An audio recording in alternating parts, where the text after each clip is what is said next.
La chose à absolument savoir sur Mister You. Je suis marocain d'origine, j'ai grandi à Belleville et je suis pour le PSG. Aouh. Trop bonne raison d'écouter HLM2. De 1, c'est de la tuerie. De 2, il y a énormément de featuring. Et de 3, c'est un des meilleurs projets qui est sorti ces derniers temps. Et je pense que vous allez kiffer. Ça fait 4. La chanteuse avec qui tu verrais bien faire un duo. Elle rappe plus, elle chante plus, c'était Jams.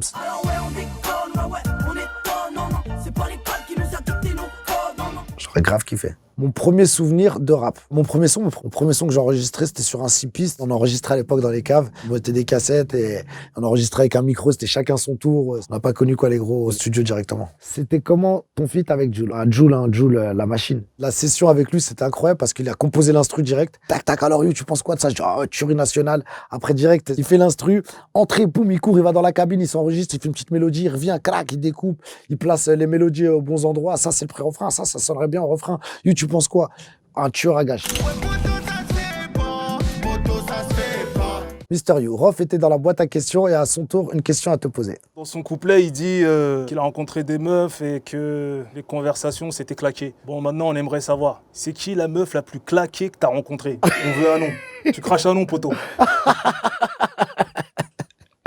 Oh là là là là. Quand elle n'a pas le même filtre que sur Snapchat et que t'arrives, c'est mais lui là, ta copine là, mais c'est moi, mais c'est pas vrai, arrête.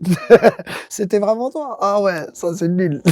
C'était quoi ton plus gros mytho? Bon, franchement, celui-là, j'ai jamais raconté. Je me rappelle la première fois que je suis allé en prison. Juste avant, j'avais une petite meuf, mais elle était trop possessive. Et moi, à l'époque, j'étais pas trop joignable. Elle appelait toujours un pote à moi. Ouais, Younes, passe-moi Younes, passe-moi Younes. Tellement marceau. J'ai dit à mon pote, la vie de ma mère, dis-lui, je suis en prison. Et elle était triste, Miskina. Moins d'une semaine après, je me retrouve en prison.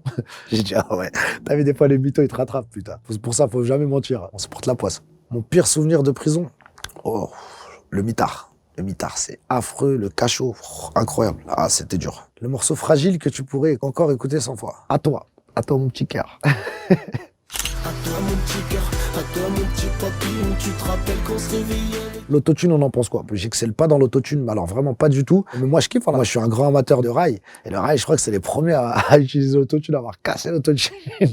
Les youtubeurs qui se lancent dans le rap, on en pense quoi? Je vais pas te mentir, quand j'écoute Mister V sur La vie de ma mère, il est fort. Le gars du stock pouvait sonner sa cloche, juste un peu de cloud et les groupies s'accrochent. Donc, si t'es bon, pourquoi pas? Tu nous rappes un morceau de la Costa, s'il te plaît. Je rêve, je désire voir le monde entier. C'est Jean-Michel Boisière qui a ruiné le quartier. Des parieurs de Jams, des saphirs quartier. Alors quand tu tombes, y a pas de brancardier. J'ai envie de tirer une taf avant que vous ne partiez. C'est pour le CJD la MAF et le grand quartier. Chez moi, quand tu dors, tu peux te faire smatcher. Je veux du Louis Vuitton, du Dior et du Versace.